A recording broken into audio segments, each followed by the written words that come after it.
So Sugriva asked Ram, what? I had complete faith in you and you betrayed me. Ram said, I didn't betray you. He said, well, I had to run away. He said, that's because you're brothers. You look just like each other. I couldn't, when you were fighting, I couldn't tell who was Sugriva and who was Bali, and if I accidentally killed you, that would have broken our vow. So now go back and fight.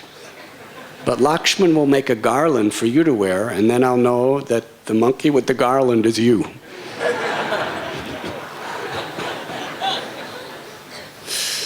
Bali had faith. He put on that garland made by Lakshman, wild flowers, and he ran back into the kingdom and screamed out, Bali,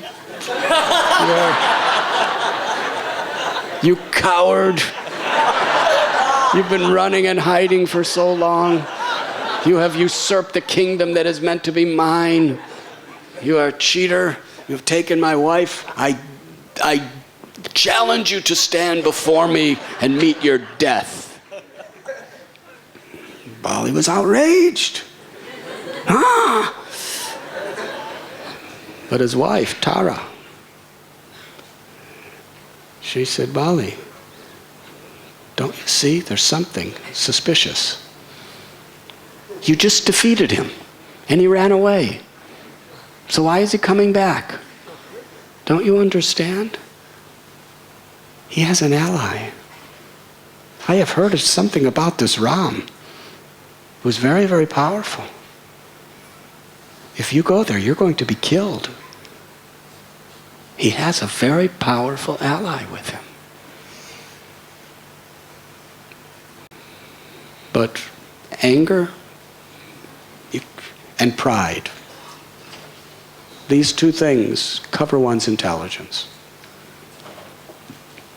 Because Sugriva was insulting Bali, and Bali was a Kshatriya. He had a lot of pride. And because of that false pride, because he was so powerful and so good at everything he did,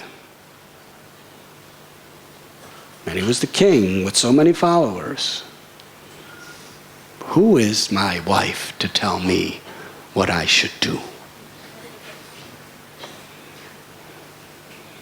He just didn't listen to his wife. Went out, started fighting, and Ram, from the forest, shot him. Bali laid there on the verge of death. This is a good example to husbands who think they know better than their wives. And it's a good example also for those who have false pride, or those who are incited by anger, whether it's your wife or your godbrothers or godsisters or your mother or father or children.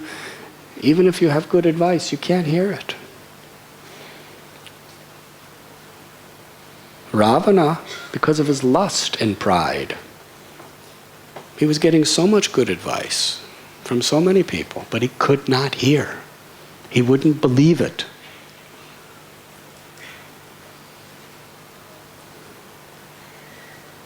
So was Bali. Yeah. And when Ram came before him, he said to Ram, what kind of coward? If you would have fought me, I would have defeated you. Why you shot me without me seeing you? That's not Kshatriya code. And Ram said, no, because of your offense of taking Sugriva's wife, is that Kshatriya code?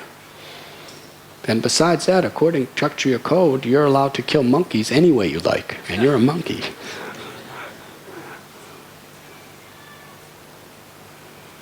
He was defeated.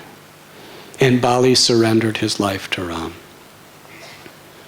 His only desire before leaving, chanting the name of Ram, seeing the beautiful face of Ram, taking the blessings of Ram, offering his heart to Ram. He just wanted his son, Angada, to be protected. And Ram sent Bali to his, he was a Amsa of Lord Indra.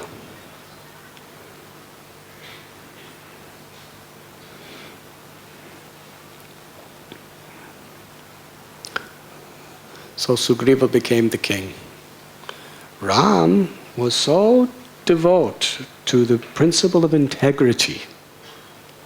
His father's honor was based on the demand of Kaikeyi, that Ram live in the deep forest for 14 years. He wouldn't even go into the kingdom of the monkeys, because that was considered something like a settlement. So he sent Lakshman inside to coronate Sugriva as the king. But the vast, dark clouds of the monsoons formed in the sky, and soon after this the rain started pouring. So it was decided that it would be very, very difficult to find Sita during the monsoon season. But after the rainy season, they would commence. When the rainy season ended, Sugriva, he was really enjoying his new facilities as the king. He had beautiful wife and all maidservants all around him, very, very beautiful. And he had so much facilities for intoxication and for luxury, very soft beds, couches, nice facilities. And even though he was such a great devotee, and he made his vow before Ram, still, because he was idle, the rainy season, there was not all that much to do. Because he was idle, he started trying to, he just opened his heart up to enjoy these things. And that's the way Maya works. You just give a little, and she wants more and more and more. And not only will she take more, but she'll give you all justifications until you're completely trapped.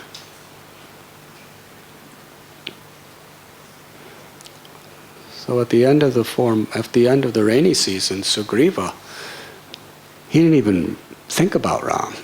He was just intoxicated and enjoying like anything. Luxuries, association of beautiful women. It was Hanuman that saved him. As soon as the monsoon's over, as soon as the month ended, Hanuman was right there. Because he was the minister and he wasn't enjoying anything. Hanuman was just meditating on the mission. Yes? He said to Sugriva, he said, "You promised Ram. He killed Bali for you. Already days have passed and you've done nothing. You should call your generals, call your leaders all together so that we could begin our search immediately." So the leaders of the Vanara dynasty all came. They were given instructions to search the 4 directions. But meanwhile, Sugriva was still enjoying. Lakshman was outraged. Ram, the whole 4 months, was in a mountain called Prashravana. Have any of you been to Hampi? Still the cave. Someday, with your permission, we can have a yatra to Hampi. We had 2 already, but that was long ago. How many were on those yatras? Raise your hands, please. It was really long ago.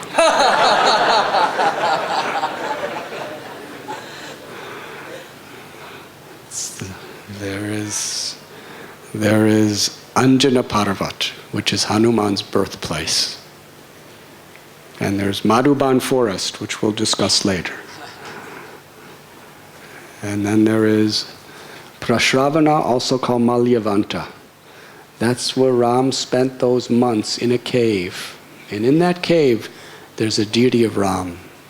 It's a big deity, made out of black shalagrams type stone.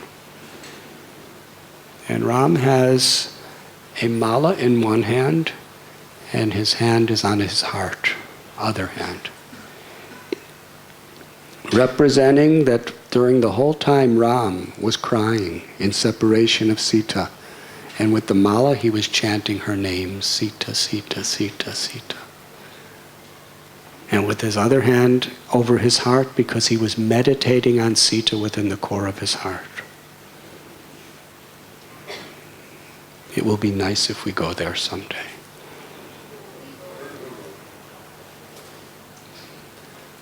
Also there is the place in the bank of the river, Tungabhadra river, where Lakshman was coronated Sugriva. And there's also the cave of Sugriva, where the jewels were kept. Sugriva when he heard about from Ram, he went into the cave, brought out the jewels and showed them to Ram. And Ram understood that, yes, you have seen her.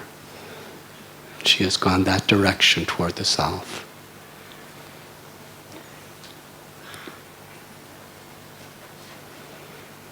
So Ram and Lakshman,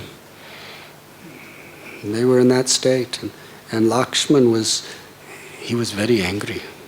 Because already days had passed. The rainy season was finished and no word from Sugriva. Ram told him, go and find out why he's not come, but don't be harsh with him. But Lakshman, when he just heard about Sugriva just enjoying like anything, luxuries, and he was thinking of Ram, he's just up there doing penance and austerities and separation from Sita, and this devotee is enjoying material sense gratification like anything. He was mad. Just by his glance, he looked like he was going to destroy the entire universe. And some messengers came to Sugriva and said, Lakshman's coming. He's really angry. Sugriva understood. He was a rascal. He was enjoying while Ram is suffering. How can that be? Ram's in a cave and he's in the kingdom in soft beds with women and intoxications. So he sent Tara, the mother of Angada, that Lakshman will not be angry on a woman. Of course, Suparnika he was quite angry with. But Tara is a very nice, chaste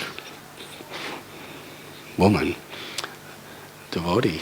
Said, you go and try to explain to him that I already called for my generals and everything's going to be all right.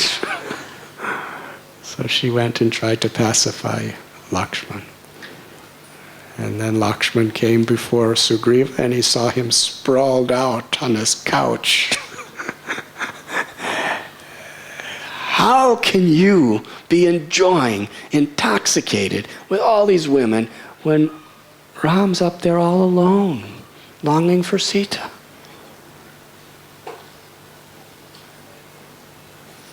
Hanuman saved him. Said, I already called, I already dispatched we already have our plan. So Sugriva went to meet with Lord Ramchandra. And at that time, he was dispatching his different leaders to different directions. But to Angada, he said, I will have Hanuman assisting you. You should go in the southern direction. Sugriva said to Hanumanji, I am sure you are the one that's going to find Sita. And Ramchandra called Hanuman. because he understood Hanuman's devotion. He said, I am sure you will find Sita. And Ram gave a golden ring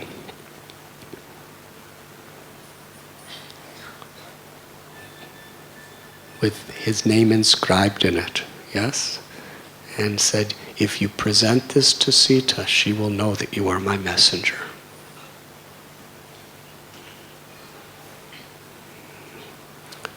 What was Hanuman's power? It was his devotion. Sometimes we think that Hanuman was so strong and he could jump so far and he was the son of Vayu, and we try to see just his material qualification. But what was Hanuman's qualification really for jumping over oceans, for lifting mountains, for burning Sri Lanka, for overcoming every possible obstacle? It was his total determination to serve and please the Lord. He was empowered by his love. Krishna says, I am the ability in man. It was his love and devotion. Ram reciprocated and gave him powers to fulfill all of his desires for devotional service. There was no limitation.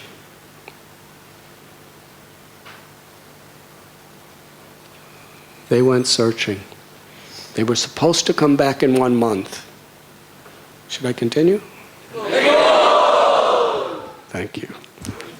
They were supposed to come back in 1 month, but they couldn't find anywhere. They were traveling, wandering. All the other 3 groups that went to the north and the east and the west, they came back after a month and said to Sugriva, we can't find. No sign, nothing. So Angada was very worried. We're already later than a month, and we still haven't gone back. So they thought there must be water in there. And they went deeper and deeper into this cave. And they saw some bats fly out. And as they flew out, water sprinkled on their heads. There must be water in there. They went deeper and deeper and deeper into this cave. Then they came about this beautiful open area where there are golden trees laden with luscious fruits. There was beautiful ponds of crystal clear water with lotus flowers. It was like paradise. And then they saw a table with golden plates and luxurious feasts of the finest vegetarian prasad on every plate. It's wonderful.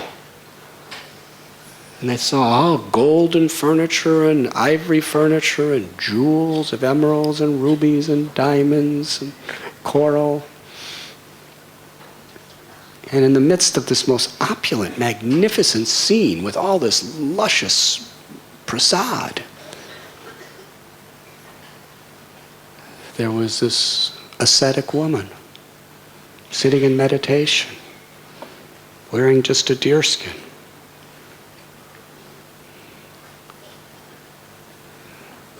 They asked her who she was. She said that she was Swayamprabha. And she told the story of that place, that there was an apsara, a heavenly lady, who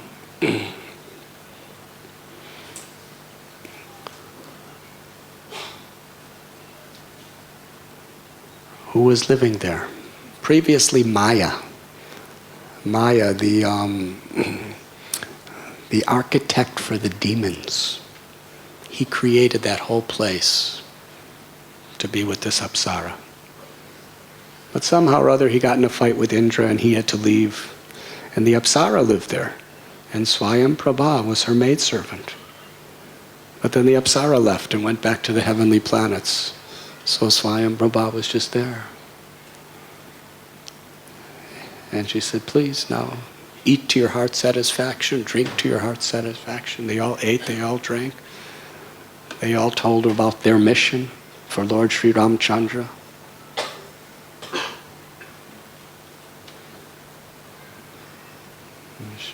She gave them faith that they would be successful. She said, now close your eyes and I will take you out of the cave and you continue with your search for Sita. So they closed their eyes and then they were outside of the cave. They were searching and searching and searching for days. They could not, they were looking in every cave and behind every tree, everywhere. They couldn't find any sign of anyone. One gigantic Rakshasa just appeared in the middle of the forest. And Angada thought, this must be Ravana, and jumped up and slapped him in the face so hard, the Rakshasa died. But then he realized it wasn't Ravana. So Angada, he was very depressed. What to do? He said, already the month has long passed, and we still haven't come back to report. Sugriva is going to kill me. Hanuman, others were saying, why you say Sugriva is going to kill you? Because I'm Bali's son. I really don't think he likes me. This is a good excuse to kill me. I'm coming back late and I haven't served my purpose. So then others who were actually the close associates of Bali, they all agreed with Angada. We're going to stay here with Angada. Some of them decided, we can't go back. We can't face Sugriva. We're late and we failed. So some of them said, we should go back to Swayamprabha's cave.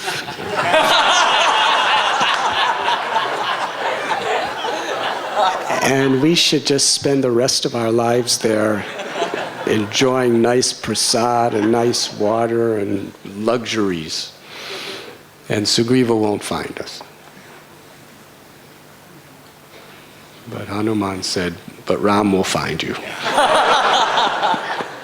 We cannot do that. So Angada said, all right, well, then I'm just going to sit here and fast till death. And they were all sitting like that. And meanwhile, there was a big old bird named Sampati who saw them. And they were all sitting in a long row, because these were not little monkeys like in Vrindavan. These were gigantic, heroic warrior monkeys. And he was thinking, what a feast. They're talking about fasting till death, and they're all, I can just eat one after another after another. He was a vulture.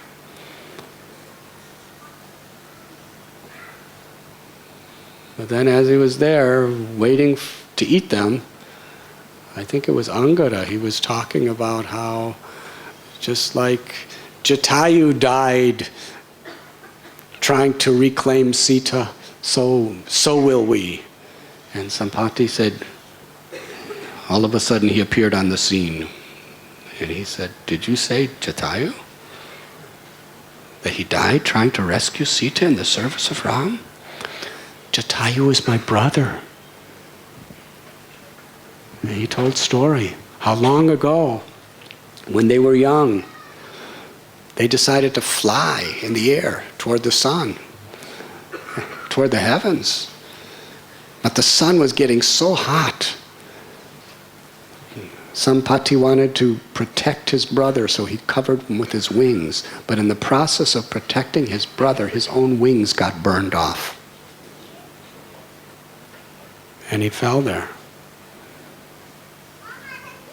But then one rishi told Sampati that I could give you the blessing of your wings back, but then you won't be here at the time when the Lord needs you the most. A day will come when Lord Rama's servants in the form of monkeys will come looking for Sita, and you will help them by giving them direction. And after performing this service, your wings will regrow.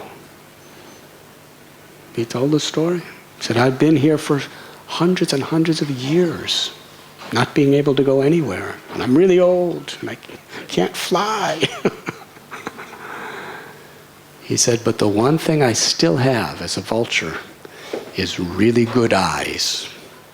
And I can see right now, 800 miles across the ocean is the island of Sri Lanka. That is the kingdom of Ravana. And I could see now, Sita is there, crying for Ram.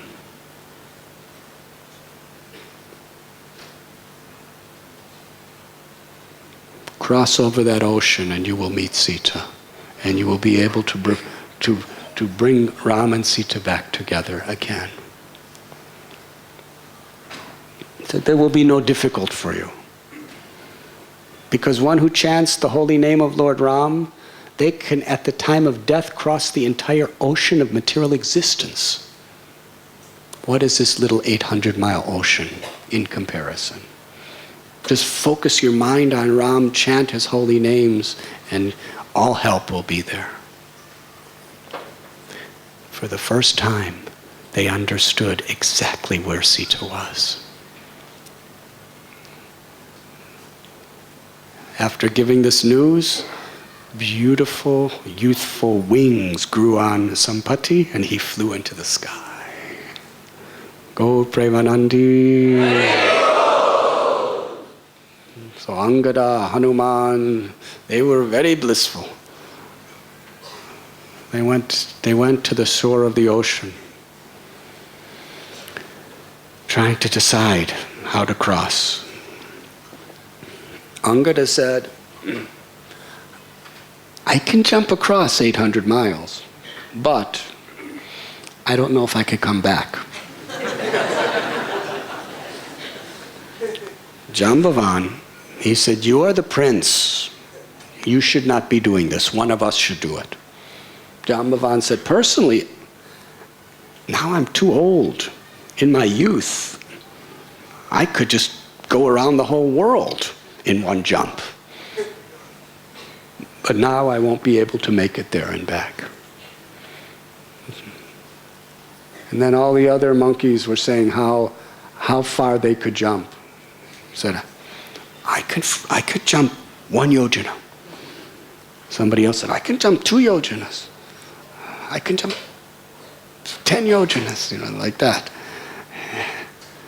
But nobody could go 800 miles. Jambavan looked at Hanumanji, who was standing silent. And he started glorifying Hanuman. He said, Hanuman, you are silent, but you could do anything. And then he started telling the history of Hanuman's life.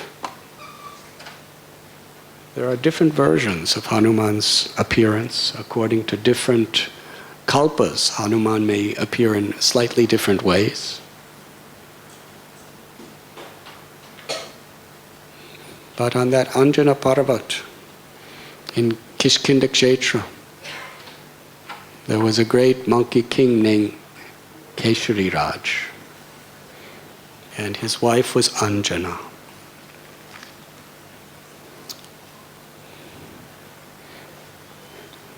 It is said that at the time of that yajna of Dasarat Maharaj, when that celestial person came out of the fire with a pot of payasam, it was divided into different divisions, and one bird came down and took one of those little pots of payasam and flew into the sky, inspired by the Supreme Lord. And then Vayudev took it from his claws and brought it down for Anjana to drink. And after drinking, she became pregnant.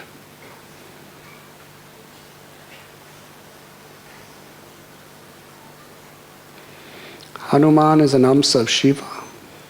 He's the son of Vayu, and he's the son of Keshari Raj. Then Jambavan explained how when Hanuman was just a little baby, his mother wanted to get him some fruit, Anjana. And she left Hanuman alone, but he saw the sun and thought it was fruit and jumped and started soaring toward the sun. That day was supposed to be an eclipse, and Rahu was supposed to swallow the sun that day, but he was thinking, Hanuman's going to swallow it before me. So he went to Indra and complained to Indra, and Indra came on his Airavata elephant carrier to stop Hanuman, but he was just a little baby. He didn't know who's Indra. He thought Indra was a piece of fruit. So he was about to grab Indra and eat him. So Indra got scared, and he took his thunderbolt and hit Hanumanji in the chin, and Hanuman fell to the earth with no sign of life. Vayu was very, very angry. So to retaliate, Vayu, who's standing over his lifeless son, withdrew the air of the universe. People were suffocating. Even the demigods couldn't breathe. So they all approached Lord Brahma. And Lord Brahma said, well, that's because you did this to the son of Vayu. So Brahma came down with the devatas, and Brahma sprinkled some water and put his hand on the head of little Hanuman, and he came back to life. And then all the devatas offered blessings to Hanuman. Brahma gave him blessing. He would be formidable, undefeatable in battle. He could change into any form he desired. And he would have such deep devotion and love for Lord Sri Ram. Indra gave him blessing that he would be immune even to thunderbolts, and every limb would be strong like a thunderbolt.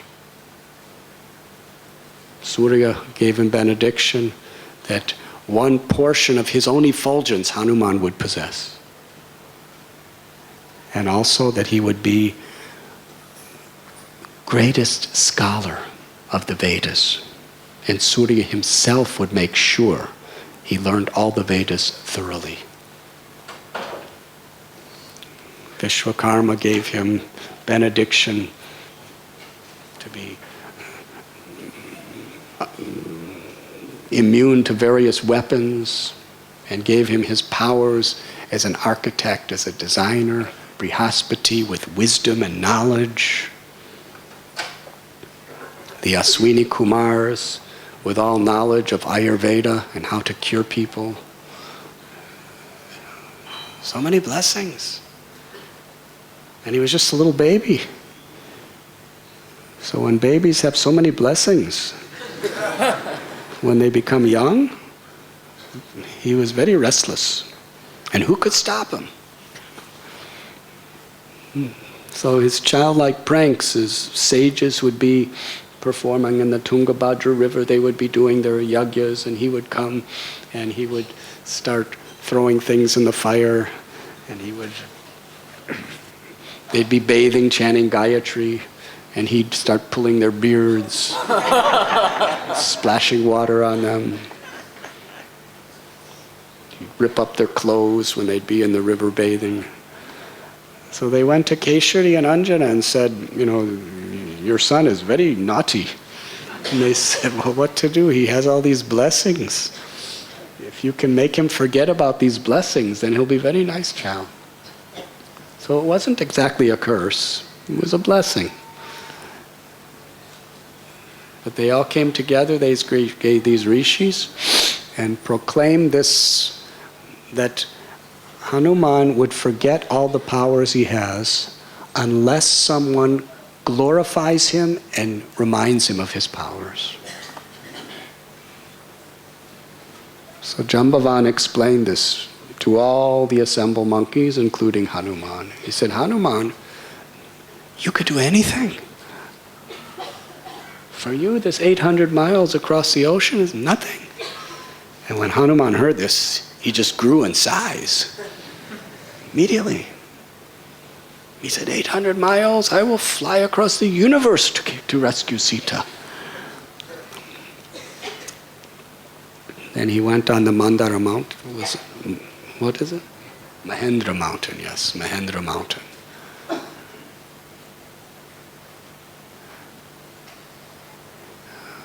But please listen first. Hanuman took the blessings of every single monkey colleague of his. And he told them all that you should not go back to Kishkinda Kshetra. You should all wait right here.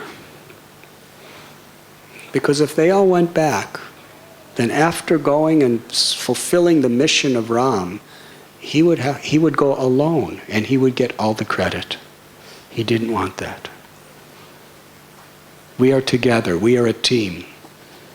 We should all share the credit. So you should wait here, and when I come back, we'll all go together to give Ram the good news. So he took the blessings of each and every one of his colleagues and then bowed his head to all of them. This is a Vaishnava. A Vaishnava understands that no divine activity is auspicious unless we receive the blessings of Vaishnavas. Even Hanuman, even Sri Chaitanya Mahaprabhu, in the role of a devotee, Krishna and Radha, would not do anything significant without the blessings of the Vaishnavas. Because unless we humble ourselves to take those blessings, our efforts would not really be pleasing to the Lord.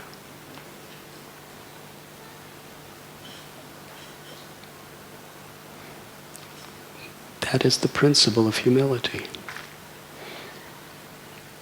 And when we take the blessings, then if we're successful, it's not that we forget about the blessings.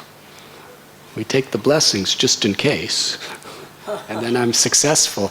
See what I have done. A Vaishnava takes blessings, understanding I am nothing without these blessings. And then if a Vaishnava like Hanumanji or any true-hearted devotee is successful in their mission, they will never say, look what I have done. They will give the credit to others. It was your blessings. Look what we have done. I could have done nothing without the blessings of the Vaishnavas. So he bowed down to all the devotees, and then in his heart of heart he surrendered to Lord Ramchandra and chanted the holy name of Ram. Then he climbed that Mahendra mountain and jumped. What a powerful jump that was. He jumped with such force that the whole mountain started sinking down into the earth. The pressure of the mountain was of Hanumanji's feet was so great that all snakes were just pressed out from under the ground. And all the lions and the tigers who were living in the caves, they just all started springing out due to the pressure. And he jumped with such force that the wind of his body, the wind that his body created, was sucked hundreds and hundreds, thousands of trees to be uprooted and fly along with him.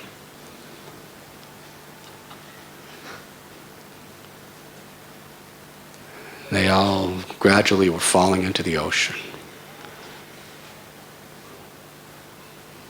Hanuman was flying so fast.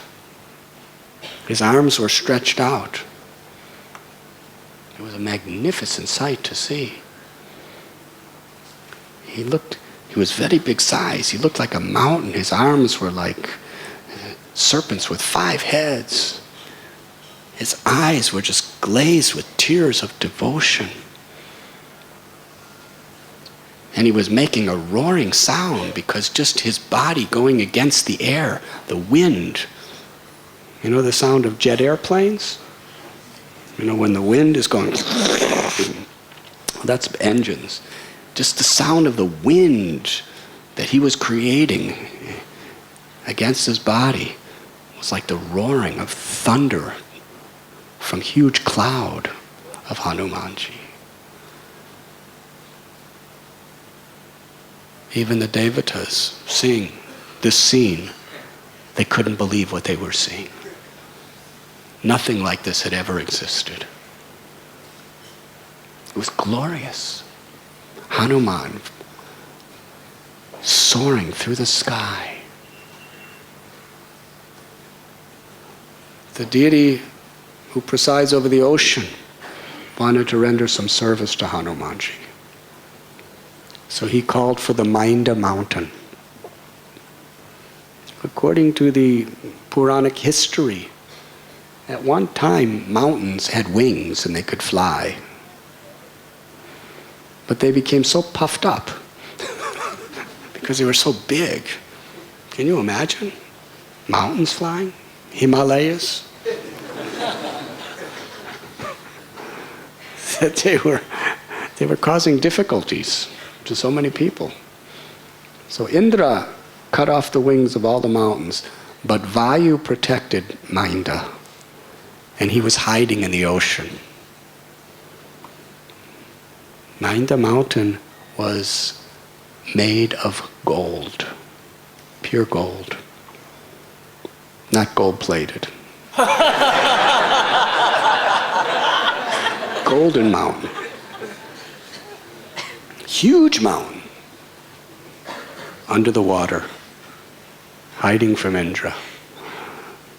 But the ocean that Hanuman is flying all the way, he needs some rest. Why don't you come up and offer him a place to rest? Again, an awesome scene. As Hanuman's flying above this gigantic, solid gold mountain, just very rapidly emerges from the sea, higher and higher and higher. And as it's coming out, just masses of water.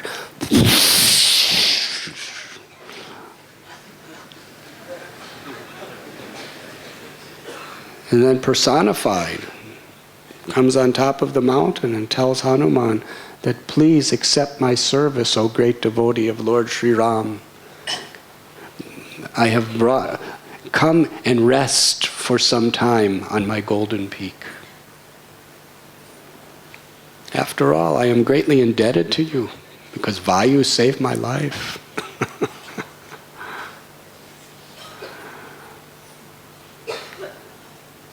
Hanumanji, with much gratitude, he accepted the offering of the mountain. But, he said, there will be no rest in my life until I deliver the message to Sita. He considered this an impediment. Now this is very interesting. It's very subtle. Here is somebody who with all good intentions wants to help him and serve him and assist him. Even people who want to do nice things for you can be an impediment. It's not just demons. Offering him a golden resting place for Hanuman, it's not a time for opulence, it's not a time for enjoyment, it's not a time for relaxation.